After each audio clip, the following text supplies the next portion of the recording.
ಇನ್ನು ಈ ಮೂಡಾ ಹಗರಣದಲ್ಲಿ ಎನ್ಫೋರ್ಸ್ಮೆಂಟ್ ಡೈರೆಕ್ಟರೇಟ್ ಒಂದು ದಿಟ್ಟ ಹೆಜ್ಜೆಯನ್ನ ಇಟ್ಟಿದೆ. ಸಬ್ ರಿಜಿಸ್ಟರ್ ಕಚೇರಿಗೆ ಆ 142 ಪ್ರಾಪರ್ಟಿಗಳ ಲಿಸ್ಟ್ ಅನ್ನ ಕಳಿಸಿದೆ. ಈ ಆಸ್ತಿಯನ್ನ ಯಾವುದೇ ಕಾರಣಕ್ಕೂ ಮರು ಮಾರಾಟ ಮಾಡುವಂತಿಲ್ಲ ಅಂತ ಸೂಚನೆಯನ್ನ ಕೊಟ್ಟಿದೆ. ಮೈಸೂರಿನ 4 ಸಬ್ ರಿಜಿಸ್ಟ್ರಾರ್ ಕಚೇರಿಗೂ ಕೂಡ ಎನ್ಫೋರ್ಸ್ಮೆಂಟ್ ಡೈರೆಕ್ಟರೇಟ್ ಮಾಹಿತಿಯನ್ನ ಕೊಟ್ಟಿದೆ. ಕೆಲವು ಸೈಟ್ಗಳ ಮಾರಾಟಕ್ಕೆ ಕೆಲವು ವ್ಯಕ್ತಿಗಳು ಈ ಮೂಡಾ ಸೈಟ್ ಏನು ಈಗ ವಿಷಯ ಇರ್ತಕ್ಕಂಥದ್ದು ಇದೆಯಲ್ಲ, ಮೂಡಾ ಸೈಟ್ನ ಮಾರಾಟ ಮಾಡೋದಕ್ಕೆ ಕೆಲವರು ಮುಂದಾಗಿದ್ರು. ಈಗ ಮಾಡೋ ಹಂಗಿಲ್ಲ ಅಂತ ಎನ್ಫೋರ್ಸ್ಮೆಂಟ್ ಡೈರೆಕ್ಟರೇಟ್ ಸೂಚನೆಯನ್ನ ಕೊಟ್ಟಿದೆ. ಅಷ್ಟೇ ಅಲ್ಲ, ತಮ್ಮಿಂದ ಅಧಿಕೃತ ಆದೇಶ ಬರುವವರೆಗೂ ಯಾವುದೇ ಆಸ್ತಿಗಳನ್ನ ಬೇರೆಯವರಿಗೆ ರಿಜಿಸ್ಟರ್ ಮಾಡಿಕೊಡಕೂಡದು ಅಂತ ಸೂಚನೆಯನ್ನ ಕೊಟ್ಟಿದೆ. 142 ವಿವಾದಿತ ಸೈಟ್ಗಳೇನಿದ್ದಾವೆ ಆ ಸೈಟ್ಗಳ ಡೀಲ್ ಪ್ರಕರಣ ಈಗ ಮತ್ತೊಂದು ಹೆಜ್ಜೆ ಇಡಿ ಇಟ್ಟಿದೆ. ಆ ಪ್ರಕರಣದಲ್ಲಿ 50-50 ಫಲಾನುಭವಿಗಳಿಗೆ ಒಟ್ಟಿನಲ್ಲಿ ಸಂಕಷ್ಟ ಮುಂದುವರೆದಿದೆ. ಕಳೆದ ವಾರ ಅಷ್ಟೇ ಈ ಸೈಟ್ಗಳನ್ನ ಎನ್ಫೋರ್ಸ್ಮೆಂಟ್ ಡೈರೆಕ್ಟರೇಟ್ ಸೀಸ್ ಮಾಡಿತ್ತು.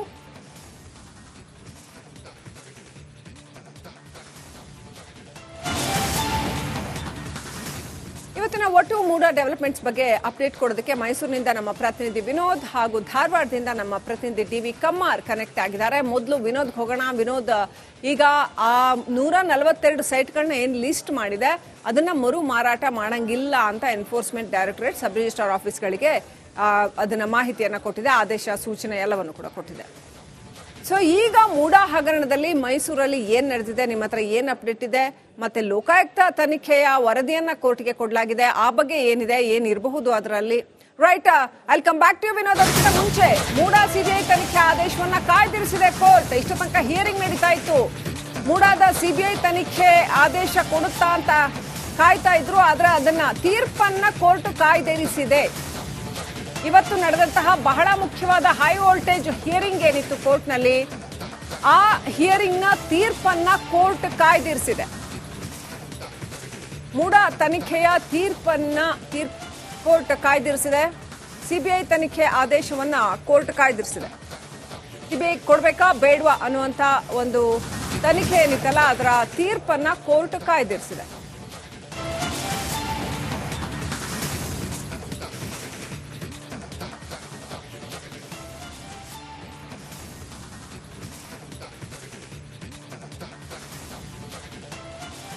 ಇನ್ನಷ್ಟು ಅಪ್ಡೇಟ್ ಪಡ್ಕೊಳ್ಳೋಣ. ಧಾರವಾಡದಿಂದ ಡಿ.ವಿ. ಕಮ್ಮಾರ್ ಕನೆಕ್ಟ್ ಆಗಿದ್ದಾರೆ. ಕಮ್ಮಾರ್, ಈಗಷ್ಟೇ ಆ ತೀರ್ಪನ್ನ ರಿಸರ್ವ್ ಆಗಿ ಇಟ್ಟಿದೆ ಕೋರ್ಟ್. ಸೊ ಏನೆಲ್ಲ ನಡೀತು ಇವತ್ತು ಕೋರ್ಟ್ನಲ್ಲಿ?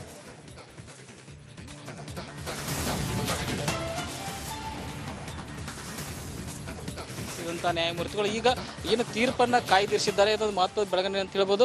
ಇನ್ನು ಮುಂದೆ ಸಿಬಿಐ ತನಿಖೆ ಕೊಡ್ತಾರ ಕೊಡೋಲ್ಲ ಅನ್ನೋದಷ್ಟೇ ಇನ್ನ ತೀರ್ಪು ಆಗಬೇಕಾಗುತ್ತೆ. ಈ ತೀರ್ಪನ್ನ ಕಾಯ್ದಿರಿಸಿದ್ದು ಕೂಡ ಒಂದು ಮಹತ್ವದ ಬೆಳವಣಿಗೆ ಅಂತ ಹೇಳ್ಬೋದು. ಇವತ್ತು ಬೆಳಗ್ಗೆಯಿಂದ ಏನು ಸಂಪೂರ್ಣವಾಗಿ ಇಡೀ ದಿನ ಕೂಡ ಕೋರ್ಟ್ ಕಲಾಪ ಇದನ್ನು ಹೈಕೋರ್ಟ್ ಕೋರ್ಟ್ ಕಲಾಪ ಈ ಒಂದು ಕೇಸ್ಗಾಗಿ ಮೀಸಲಿಡಲಾಗಿತ್ತು. ಪ್ರಮುಖವಾಗಿ ಸ್ನೇಹಮಯಿ ಕೃಷ್ಣ ಪರವಾಗಿರುವಂತಹ ಮನಿಂದರ್ ಸಿಂಗ್ ಅವರು ಸುದೀರ್ಘವಾದ ವಾದವನ್ನು ಮಂಡಿಸಿದ್ರು. ಆ ವಾದಕ್ಕೆ ಪ್ರತಿವಾದವಾಗಿ ದೇವರಾಜ್ ಅವರ ಪರ ಭೂ ಮಾಲೀಕರೇನಿದ್ದಾರೆ ಅವರ ಪರ ವಕೀಲರು ಇರ್ಬೋದು, ಅದರ ಜೊತೆಗೆ ಸರ್ಕಾರದ ವಿಶೇಷ ಪ್ರತಿನಿಧಿಯಾಗಿ ಕಪಿಲ್ ಸಿಬಲ್ ಅವರು ಕೂಡ ವಾದವನ್ನು ಮಂಡಿಸಿದ್ರು. ಅದರ ಜೊತೆಗೆ ಏನು ಸಿಎಂ ಬಾಮೈದನ ಪರವಾಗಿರುವಂತಹ ವಕೀಲರು ಸೇರಿದಂತೆ ವಿವಿಧ ಆಯಾಮಗಳಲ್ಲಿ ಬೇರೆ ಬೇರೆ ಏನು ಪ್ರತಿವಾದಿಗಳಿದ್ದಾರೆ ಎಲ್ಲ ಪ್ರತಿವಾದಿಗಳ ಪರ ವಕೀಲರು ಕೂಡ ಸುದೀರ್ಘವಾದ ಒಂದು ವಾದವನ್ನು ಮಂಡಿಸಿದ್ರು. ಕೊನೆಯ ಹಂತದಲ್ಲಿ ಏನಂತಾರೆ ಮನಿಂದರ್ ಸಿಂಗ್ ಅವರು ಮತ್ತೆ ಏನಂತಾರೆ ಸ್ನೇಹಮಯಿ ಕೃಷ್ಣ ಪರ ವಕೀಲರು ಅಂತ ಮತ್ತೆ ತಮ್ಮ ಪ್ರತಿವಾದವನ್ನು ಅವರು ಮಂಡಿಸ್ತಾರೆ. ಕೊನೆಗೆ ಎಲ್ಲವನ್ನು ಆಲಿಸಿರುವಂತಹ ನ್ಯಾಯಮೂರ್ತಿಗಳು ಈಗ ತೀರ್ಪನ್ನು ಕಾಯ್ದಿರಿಸಿದ್ದು ಇನ್ನು ತೀರ್ಪು ಹೊರ ಬೀಳೋದು ಒಂದೇ ಬಾಕಿ ಅಂತ ಹೇಳ್ಬೋದಾಗಿದೆ. ಶ್ರೀಲಕ್ಷ್ಮಿ, ರೈಟ್. ಯಾವಾಗ ತೀರ್ಪು ಬರಬಹುದು ಅಂತ ಏನಾದರೂ ಹೇಳಿದ್ಯಾ? ಅಂದ್ರೆ ಈಗ ಮತ್ತೆ ಯಾವಾಗ ತೀರ್ಪನ್ನ ಕೊಡುತ್ತೆ ಕೋರ್ಟ್ ಈ ಬಗ್ಗೆ ಅಂತ? ಒಟ್ನಲ್ಲಿ ಅಲ್ಲಿವರೆಗೂ ಕೂಡ ಸಿಎಂ ಸಿದ್ದರಾಮಯ್ಯ ತಲೆ ಮೇಲೆ ಈ ಸಿಬಿಐ ತೂಗುಗತ್ತೆ ಹಾಗೆ ಇರುತ್ತೆ. ಸಿಬಿಐ ಕೊಡುತ್ತಾ ಇಲ್ವಾ ಅನ್ನುವಂಥದ್ದು ಹಾಗೆ ಇರುತ್ತೆ. ಮತ್ತೆ ಡಿ.ವಿ. ಕಮಾರ್, ಇವತ್ತು ಕಪಿಲ್ ಸಿಬಲ್, ಅಭಿಷೇಕ್ ಮನು ಸಿಂಘ್ವಿ, ದುಷ್ಯಂತ್ ದವೆ ಮತ್ತು ಮಣಿಂದರ್ ಸಿಂಗ್ ಇವರೆಲ್ಲರೂ ಕೂಡ ವಾದ ಮಂಡನೆ ಮಾಡಿದ್ದಾರೆ. ಬಹಳ ಮುಖ್ಯವಾಗಿರ್ತಕ್ಕಂಥ ಅತ್ಯಂತ ಸ್ಟ್ರಾಂಗ್ ಪಾಯಿಂಟ್ಸ್ ಏನಾದರೂ ಇತ್ತಾ ಇವರ ವಾದಗಳಲ್ಲಿ? ಇವತ್ತು ಹೈಲೈಟ್ ಮಾಡಬೇಕಾದಂಥ ಪಾಯಿಂಟ್ಸ್ ಏನಾದರೂ ಕಂಡು ಬಂತ?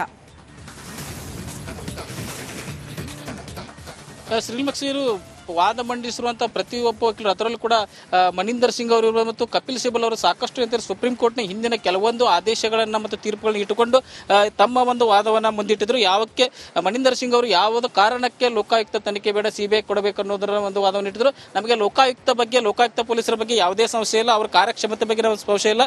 ಆದ್ರೆ ಈ ಒಂದು ಪ್ರಕರಣದಲ್ಲಿ ಸಿಎಂ ಇದ್ದಾರೆ, ಸಿಎಂ ಅವರ ವಿರುದ್ಧ ಒಂದು ಪ್ರಕರಣ ಇರುವ ಹಿನ್ನೆಲೆ, ಸಿಎಂ ಅವರ ಮೇಲೆ ಆರೋಪ ಇರುವ ಹಿನ್ನೆಲೆ ನಮಗೆ ಲೋಕಾಯುಕ್ತ ತನಿಖೆ ಬೇಡ, ಸಿಬಿಐ ಸ್ವತಂತ್ರ ತನಿಖೆ ಆಗಬೇಕನ್ನುವಂತ ಒಂದು ವಾದವಿಟ್ಟಿದ್ರು.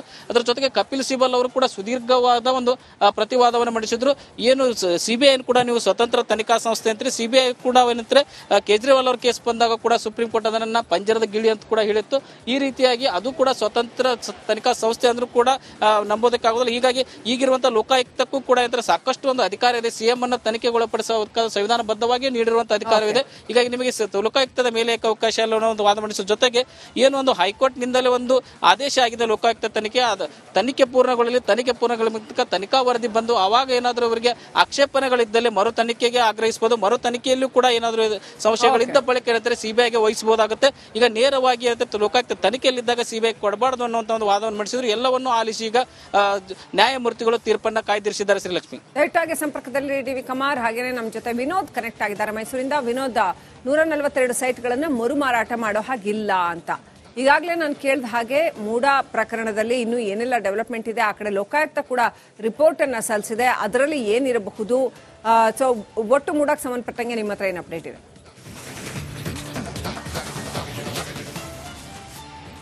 ಶ್ರೀಲಕ್ಷ್ಮಿ, ಈಗಾಗಲೇ ಮೈಸೂರು ನಗರಾಭಿವೃದ್ಧಿ ಪ್ರಾಧಿಕಾರದಲ್ಲಿ ನಡೆದಿರುವಂತಹ ಸಾಕಷ್ಟು ಭ್ರಷ್ಟಾಚಾರದ ವಿಚಾರವಾಗಿ ಈಗಾಗಲೇ ಏನೋ ಇಡಿ ಕೂಡ ತನಿಖೆ ನಡೆಸ್ತಾ ಇರುವಂತದ್ದು. ಈಗಾಗಲೇ ಕಳೆದ ವಾರ ಒಂದು ಅಧಿಕೃತವಾದಂತಹ ಪ್ರೆಸ್ ನೋಟ್ ರಿಲೀಸ್ ಮಾಡಿದೆ. ಸಿಎಂ ಸಿದ್ದರಾಮಯ್ಯ ಅವರ ಪತ್ನಿ ಪಾರ್ವತಿ ಅವರು ಪಡೆದಂತಹ 14 ಸೈಟ್ಗಳು ಸೇರಿದಂತೆ 142 ಸ್ಥಿರಾಸ್ತಿಗಳಲ್ಲ, ಒಟ್ಟು 300 ಕೋಟಿ ಮೌಲ್ಯದ ಆಸ್ತಿಗಳಲ್ಲಿ ಈಗಾಗಲೇ ಮುಟ್ಟುಗೋಲು ಹಾಕೊಳ್ಳಲಾಗಿದೆ ಅಂತೇಳಿ ಒಂದು ಅಧಿಕೃತವಾದಂತಹ ಪ್ರೆಸ್ ನೋಟ್ ರಿಲೀಸ್ ಮಾಡಿದ್ರು. ಜೊತೆಗೆ ಈಗ ಅಧಿಕೃತವಾಗಿ ಸಬ್ ರಿಜಿಸ್ಟ್ರಾರ್ ಕಚೇರಿಗಳಿಗೆ ಈ 142 ಪ್ರಾಪರ್ಟಿಗಳ ದಾಖಲೆಗಳನ್ನು ಕೂಡ ಈಗಾಗಲೇ ಕೊಟ್ಟಿದ್ದಾರೆ. ಈ ಯಾವುದೇ ಕಾರಣಕ್ಕೂ ಕೂಡ ಈ 142 ಪ್ರಾಪರ್ಟಿಗಳನ್ನ ಬೇರೊಬ್ಬರಿಗೆ ನೀವು ರಿಜಿಸ್ಟರ್ ಮಾಡಿಕೊಡಬಾರದು ಅಂತೇಳಿ ಒಂದು ಅಧಿಕೃತವಾದಂತಹ ಈಗಾಗಲೇ ಒಂದು ಆದೇಶವನ್ನು ಕೂಡ ಈಗಾಗಲೇ ಸಬ್ ರಿಜಿಸ್ಟ್ರಾರ್ ಕಚೇರಿಗಳೇ ಕಳಿಸ್ಕೊಟ್ಟಿರುವಂಥದ್ದು. ಬಹಳ ಪ್ರಮುಖವಾಗಿ ಈಗಾಗಲೇ 50-50ಯಲ್ಲಿ ಸಾಕಷ್ಟು ಜನ ಸೈಟ್ಗಳ ಪಡ್ಕೊಂಡಿದ್ದಾರೆ. ಕೆಲವರು ಕೂಡ ಅಧಿಕೃತವಾಗಿ ದುಡ್ಡನ್ನು ಕೊಟ್ಟು ಪಡೆದುಕೊಂಡಿದ್ದಾರೆ. ಅವರಿಗೆ ಈಗ ಸಾಕಷ್ಟು ಸಂಕಷ್ಟ ಎದುರಾಗಿರುವಂಥದ್ದು. ಈಗಾಗಲೇ ಈ ಒಂದು ಪ್ರಕರಣದಲ್ಲಿ ಏನೋ ಎರಡನೇ ಪಟ್ಟಿ ಅಂದರೆ 631 ಲಿಸ್ಟ್ಗಳನ್ನು ಕೂಡ ಈಗಾಗಲೇ ಇಡಿ ಮೂಡಾಗೆ ಕೊಟ್ಟಿತ್ತು. ಇದರ ದಾಖಲೆಗಳೆಲ್ಲ ಕೂಡಲೇ ತರಿಸ್ಕೊಡಿ ಅಂತೇಳಿ. ಸೊ ಈಗಾಗಲೇ 631 ನಿವೇಶನಗಳ ಪಟ್ಟಿಯನ್ನು ಕೂಡ ಈಗಾಗಲೇ ಮೂಡ ಇಡಿಗೆ ಕೊಟ್ಟಿದೆ. ಸೊ ಹೀಗಾಗಿ ಇಲ್ಲೇನೋ 1 ವಾರ ಅಥವಾ 2 ವಾರದಲ್ಲಿ ಅಧಿಕೃತವಾದಂತಹ ಆದೇಶ ಬರುತ್ತೆ. 631 ಏನೋ ಪ್ರಾಪರ್ಟಿಗಳಿದೆ, ಆ ಪ್ರಾಪರ್ಟಿಗಳು ಕೂಡ ಈಗಾಗಲೇ ಇಡಿ ವಶಕ್ಕೆ ತೆಗೆದುಕೊಳ್ಳುವಂತಹ ಸಾಧ್ಯತೆ ಬಹಳ ದಟ್ಟವಾಗಿರುವಂಥದ್ದು. ಇನ್ನು ಇವತ್ತು ಕೂಡ ಬೇಜಾರಾಗಿ ಅಂತಂದ್ರೆ ಮತ್ತೊಂದು ಪಟ್ಟಿಯನ್ನು ಕೊಟ್ಟಿದೆ. 550 ಲಿಸ್ಟನ್ನು ಕೊಟ್ಟು 550 ನಿವೇಶನಗಳ ಪಟ್ಟಿಯನ್ನು ಕೊಟ್ಟು ಈ ನಿವೇಶನಗಳ ಒಂದು ಪಟ್ಟಿಯನ್ನು ಕೊಡಬೇಕು ಅಂತೇಳಿ ಮೂಡಾಗೆ ಕೊಟ್ಟಿರುವಂಥದ್ದು. ಸೊ ಹೀಗಾಗಿ ಇನ್ನೊಂದು 2 ವಾರದಲ್ಲಿ ಕೂಡ ಇಡಿ ಮತ್ತೊಂದು ಪತ್ರಿಕಾ ಪ್ರಕಟಣೆ ಮೂಲಕವಾಗಿ ಅಧಿಕೃತವಾದಂತಹ ಆದೇಶವನ್ನು ಹೊರಡಿಸುವಂತಹ ಸಾಧ್ಯತೆ ಇರುವಂತದ್ದು. ಶ್ರೀಲಕ್ಷ್ಮಿ, ಥ್ಯಾಂಕ್ ಯು ವಿನೋದ್, ಹಾಗೂ ಥ್ಯಾಂಕ್ ಯು ಡಿ.ವಿ. ಕಮಾರ್ ಡೀಟೇಲ್ಸ್ಗಾಗಿ.